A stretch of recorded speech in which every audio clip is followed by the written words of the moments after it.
The Kalevala, the epic poem of Finland. Proem. Mastered by desire impulsive, by a mighty inward urging, I am ready now for singing, ready to begin the chanting of our nation's ancient folk song handed down from bygone ages. In my mouth the words are melting, from my lips the tones are gliding, from my tongue they wish to hasten. When my willing teeth are parted, when my ready mouth is opened, songs of ancient wit and wisdom hasten from me, not unwilling. Golden friend and dearest brother, brother dear of mine in childhood, come and sing with me the stories, come and chant with me the legends, legends of the times forgotten, since we now are here together, come together from our roamings. Seldom do we come for singing, seldom to the one the other, o'er this cold and cruel country, o'er the poor soil of the Northland. Let us clasp our hands together, that we thus may best remember. Join we now in merry singing, chant we now the oldest folklore, that the dear ones all may hear them, that the well-inclined may hear them of this rising generation. These are words in childhood taught me, songs preserved from distant ages, legends they that once were taken from the belt of Väinämöinen, from the forge of Ilmarinen, from the sword of Kalevala, from the bow of Youkahainen, from the pastures of the Northland, from the meads of Kalevala. These my dear old father sang me when at work with knife and hatchet, these my tender mother taught me when she twirled the flying spindle, when a child upon the matting by her feet I've rolled and tumbled. Incantations were not wanting over Sampo and o'er Alohi, Sampo growing old in singing, Alohi ceasing her enchantment, in the songs died wise Vipunen, at the games died Lemminkainen. There are many other legends, incantations that were taught me, that I found along the wayside, gathered in the fragrant copses, blown me from the forest branches, cold among the plumes of pine trees, scented from the vines and flowers, whispered to me as I followed flocks in land of honeyed meadows, over hillocks green and golden, after sable-haired Muriki and the many-coloured Kimo. Many runes the cold has told me, many lays the rain has brought me, other songs the winds have sung me. Many birds from many forests oft have sung me lays in concord, waves of sea and ocean billows, music from the many waters, music from the whole creation oft have been my guide and master. Sentences the trees created, rolled together into bundles, moved them to my ancient dwelling on the sledges to my cottage, tied them to my garret rafters, hung them on my dwelling portals, laid them in a chest of boxes, boxes lined with shining copper. Long they lay within my dwelling, through the chilling winds of winter, in my dwelling place for ages. Shall I bring these songs together from the cold and frost collect them? Shall I bring this nest of boxes, keepers of these golden legends, to the table in my cabin, underneath the painted rafters, in this house renowned and ancient? Shall I now these boxes open, boxes filled with wondrous stories? Shall I now the end unfasten of this ball of ancient wisdom, these ancestral lays unravel? Let me sing an old-time legend that shall echo forth the praises of the beer that I have tasted, of the sparkling beer of barley. Bring to me a foaming goblet of the barley of my fathers, lest my singing grow too weary, singing from the water only. Bring me too a cup of strong beer, it will add to our enchantment, To the pleasures of the evening, Northland's long and dreary evening, for the beauty of the day dawn, for the pleasure of the morning, the beginning of the new day. Often I have heard them chanting, often I have heard them singing, that the nights come to us singly, that the moon beams on us singly, that the sun shines on us singly. Singly also Väinämöinen, the renowned and wise enchanter, born from everlasting ether of his mother, Ether's daughter. Rune 1. Birth of Väinämöinen. In primeval times a maiden, beauteous daughter of the ether, passed for ages her existence in the great expanse of heaven, o'er the prairies yet enfolded. Wearisome, the maiden growing, her existence sad and hopeless, thus alone to live for ages in the infinite expanses of the air above the sea foam, in the far outstretching spaces, in a solitude of ether, she descended to the ocean, waves her coach and waves her pillow. Thereupon the rising storm wind, flying from the east in fierceness, whips the ocean into surges, strikes the stars with sprays of ocean, till the waves are white with fervour. To and fro they toss the maiden, storm-encircled hapless maiden. With her sport the rolling billows, with her play the storm wind forces on the blue back of the waters. On the white-reefed waves of ocean play the forces of the salt sea with the lone and hapless maiden. Till at last in full conception, union now of force and beauty, sink the storm winds into slumber. Overburdened now the maiden cannot rise above the surface. 700 years she wandered, ages 9 of man's existence, swam the ocean hither, thither, could not rise above the waters, conscious only of her travail.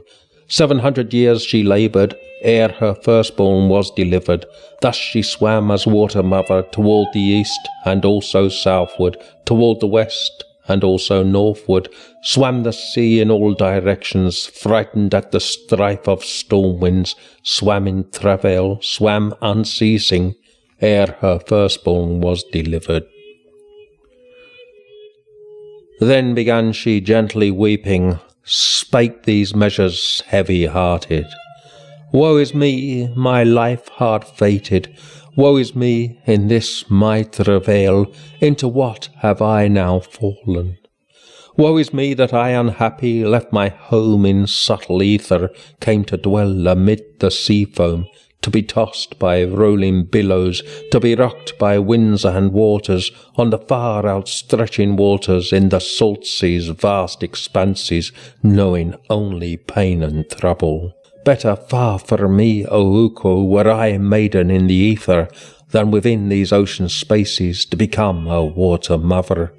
All this life is cold and dreary, painful here is every motion, as I linger in the waters, as I wander through the ocean. Ukko, thou, O God, up yonder, thou the ruler of the heavens, come thou hither, thou art needed, come thou hither, I implore thee, to deliver me from trouble, to deliver me in travail. Come, I pray thee, hither hasten, hasten more that thou art needed, haste and help this helpless maiden.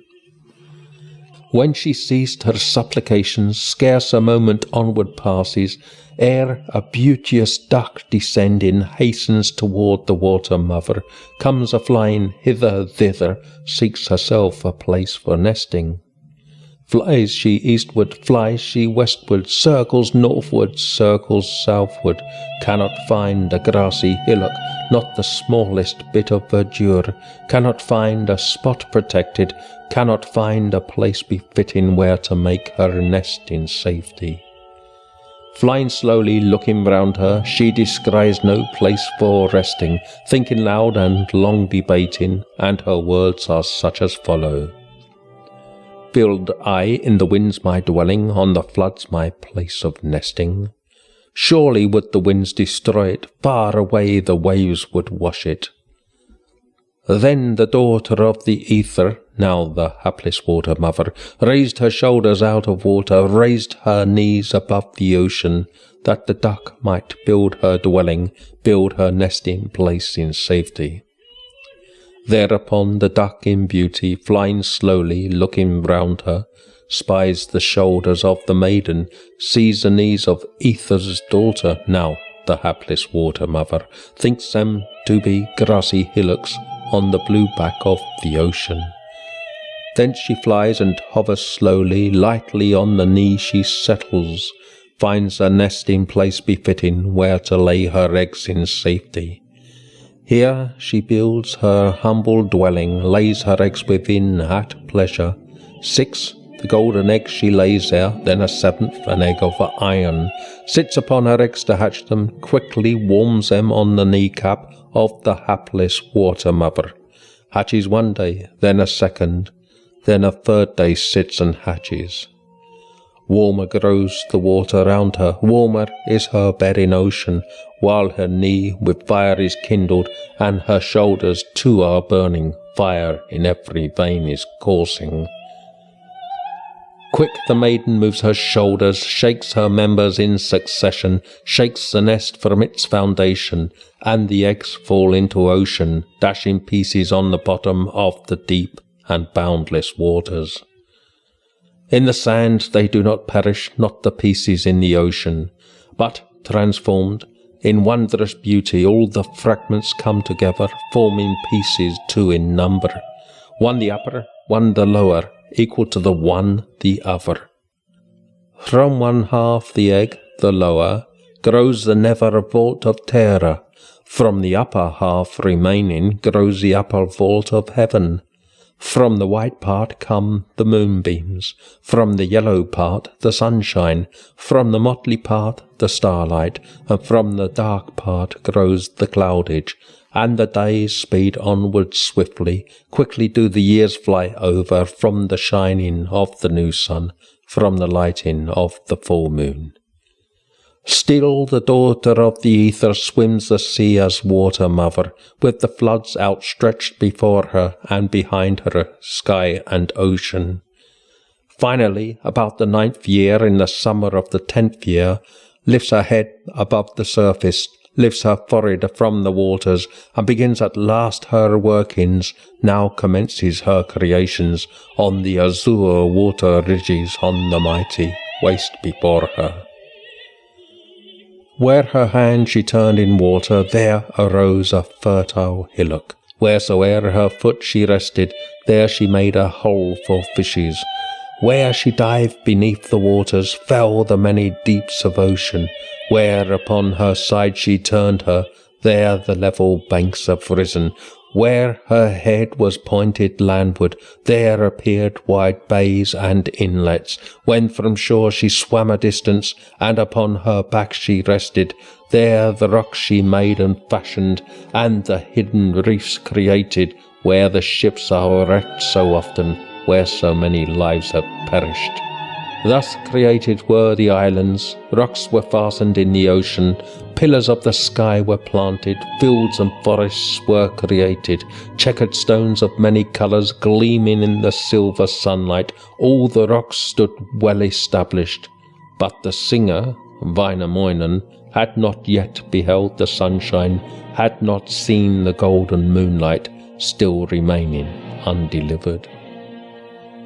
Väinämöinen, old and trusty, lingering within his dungeon 30 summers altogether, and of winters also 30, peaceful on the waste of waters, on the broad seas, yielding bosom well reflected, long considered, how unborn to live and flourish in the spaces wrapped in darkness, in uncomfortable limits, where he had not seen the moonlight, had not seen the silver sunshine.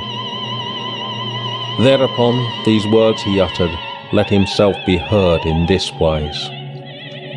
Take, O moon, I pray thee, take me thou, O sun above me, Take me thou, O Bear of Heaven, from this dark and dreary prison, from these unbefitting portals, from this narrow place of resting, from this dark and gloomy dwelling, hence to wander from the ocean, hence to walk upon the islands, on the dry land walk and wander, like an ancient hero wander, walk in open air and breathe it, thus to see the moon at evening, thus to see the silver sunlight, thus to see the bear in heaven, that the stars I may consider.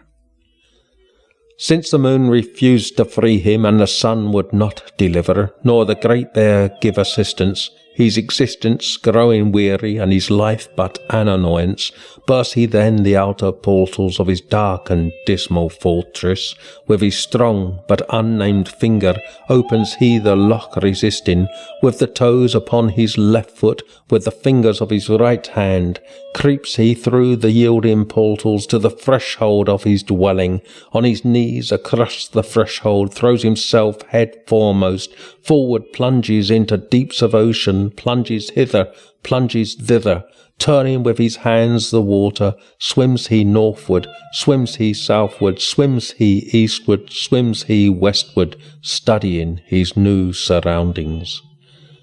Thus our hero reached the water, rested 5 years in the ocean, 6 long years and even 7 years, till the autumn of the 8th year, when at last he leaves the waters, stops upon a promontory, on a coast bereft of verdure, on his knees he leaves the ocean, on the land he plants his right foot, on the solid ground his left foot, quickly turns his hands about him, stands erect to see the sunshine, stands to see the golden moonlight, that he may behold the great bear, that he may the stars consider.